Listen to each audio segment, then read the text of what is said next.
Mga igalag, mga igsuon, akong hulaman ang inyong mga igdulungog nining mga orasa sa among ikapamulong kaninyo. Una sa tanan mga ikog katahuran, labi na sa mga opisyalis ning dapita, labi na sa mga katawhan ning dapita. Mayong gabi kanatong tanan. Ako mong dalon sa amo ron nga ikapasundayag ninyo kining giingon diri nga muduol sa pahulay. Ang Mateo nagaingon, ang Mateo 11:28, umari kamong tanan nga gikapuyan o gibudlayan kay papahulayon ko kamo. Salamat kay Ginoo, mga higalag, mga igsuon nga labi na sa hingtungdan dili magidlalim nga pawad-an gyud tag minahal sa kinabuhi. Pero nasulat na mga higalag, mga igsuon nga ang tao do nagyoy utlanan. Ang tao dili gid magpili si Mr. Kamatayon kung bata pa ka o idarana. Muna nga karong mga orasa among pasundayag ninyo, gingon pagay diri nga kining paghago sa tawhunong kinabuhi. Ang paghago sa tibok kinabuhi sa tao, pag-ayo nagalaing-laing matang sa mga paghago sa tao. Daghang gyung mga matang nga ang tao gyud maghago. Aron sa unsa man maghago gyud ang tao kay og dili gi ka maghago, dili gyud dili gyud nimo maabot kung imong inadlaw nga gikinahanglan, mga higalag, mga igsuon. Ang tao gikinahanglan gyud maghago sa dihang nakasala ang tao. Doon na nagi paghago ang tao. Kay kung dili maghago, dili gyud makakaon ang tao. So salamat gikay Ginoo, mga higalag, mga igsuon, nga nag-awhag yun ang Ginoo karong mga panahona, nga nagkinahanglan yun nga sa atong mga paghago, kung kumusta kaha ang atong espirituhanon nga parte, kung nasipti na ba ang atong ginabuhi diya sa Ginoo.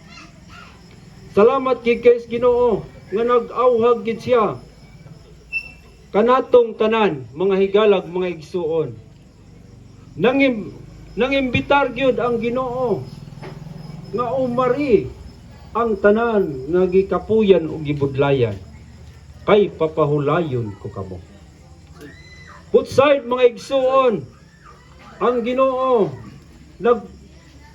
nagdali gid siya nato nga nagdali siya, mga higalag, mga igsuon, kining pulong sa Ginoo nga nag-ingon gid siya nga gikinahanglan gyud nga makadawat gyud ang tao. Kay ang unang tao, mga higalag, mga igsuon, sa dihang wala pa sila, gibutang sila sa husto nga sa tanaman sa Eden, nindot kayo. Ang katong kahuya gani nga ilang nakaplagan, giignan naman gud sa Ginoo daan adto nga sa panahon nga mukaon mo mamatay gid. Dili mamatay sa pisikal nga lawas, kundi mamatay ang ilang pakigdugtungay sa Ginoo. Adto nga panahon na nakasala na gid ang tao.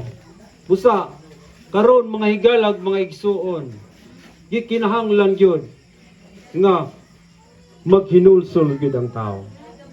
Giingon pangidiri nga ang paghago, pag-anto sa tao, mao ang iyang bugat nga palas-anon sa paghago sa usa, kabugat nga palas-anon sa pag-antos.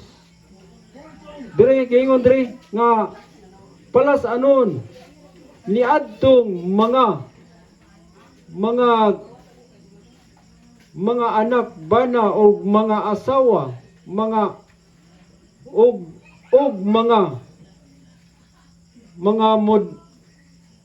mga bas, mga sulugoon sa mga empleyado og mga katabang sa mga kabus, labi na sa mga estudyante, mga higalag, mga igsuon. Gingon pagidre nga gikinahanglan gyud nga ang paghago gyud sa tao do na gyud mga ang Ginoo gyud mao gyud atong haguan gyud pag-ayo. Salamat kay kayos Ginoo, mga higalag, mga igsuon, nga ang Ginoo nag-auhag pa siya nato karon. Nagdani pagid siya nato nga gikinahanglan gyud nga muduol gyud ta sa Ginoo. Kaya ang giingon pagani diha gyud sa Juan 11:25 mga igsuon, niingon si Jesus, siya ang pagkabanhaw ug ang kinabuhi. Bisan siya pamatay, mabuhi siya mga igsuon. Salamat kay Ginoo nga ang pasalig gyud sa pulong sa Ginoo. Bisan ang atong lawas moabot nato si Mr. Kamatayon, kung naagyod na sa Kristo nga niagyod nimo og nako mga higala, do nagay panahon nga banhawon gid ang tao. Gakinahanglan gyud nga ang kinabuhi sa tao gikinahanglan gyud mga higalag, mga igsuon, nga ato gyung gikinahanglan nga do na gitay mga pagdawat sa Ginoo. Kaya nga atong mga paghago lumalabay lang, pero kining maghago ka nga muduol ka sa pahulay sa Ginoo, kining paghagoa mulungtad gidnis walay katapusan. Salamat kay Ginoo nga dili pagyud ulahi ang tanan mga higalag, mga igsuon. Gikinahanglan gyud nato kining Kristo nga ato gid siyang himuon nga maogi makapahulay sa matag adlaw nato. Sa atong mga gikinahanglan, tagbo ra na sa atong mga panginahanglan, pero kining Kristo mga higalag, mga igsuon, gikinahanglan gyud nga mao gid atong pinakaimportante sa atong kinabuhi. Kaya ang tao dunay utlanan. Kung wala nimo madawat kining Kristo, luoy gid kayo ang tao mga igsuon. Kaya ako mong ipa kuan dito sa giingon pag dito nga diri gud sa diya sa Marcos nag-ingon manggod nga gikinahanglan gyud nga mutuo gyud ang tao. Kaya og dili mutuo, pagahukman gyud siya sa silot. Ang atong kinabuhi mga igsuon, dunay utlanan.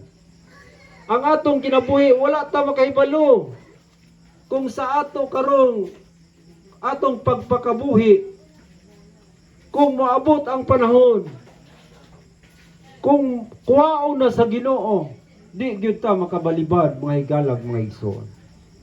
Sa gikinahanglan gyud nato ning panahona nga ato gyung ang Ginoo mao gyud atong ipasulod sa atong kinabuhi. Siya gyud mo'y magagiya sa atong adlaw-adlaw nga paghago mga igsoon. Salamat kay Ginoo nga giingon pagani sa room magistracy nga ang tanan nga mutawag sa ngalan sa Ginoo maluwas mga higalag, mga igsoon. Gikinahanglan gyud nato nga ang atong kinabuhi kanunay gyud nga masipti or manaa gyud sa kinabuhi sa Ginoo. Sa salamat kay Ginoo ning mga orasa, ning panahon na mga higalag, mga igsuon. Salamat gid kayo nga kining Kristo nga among ipadayag ninyo nagkinahanglan gyud ni nga dunag gyud tay mga pagdawat, mga higalag, mga igsuon.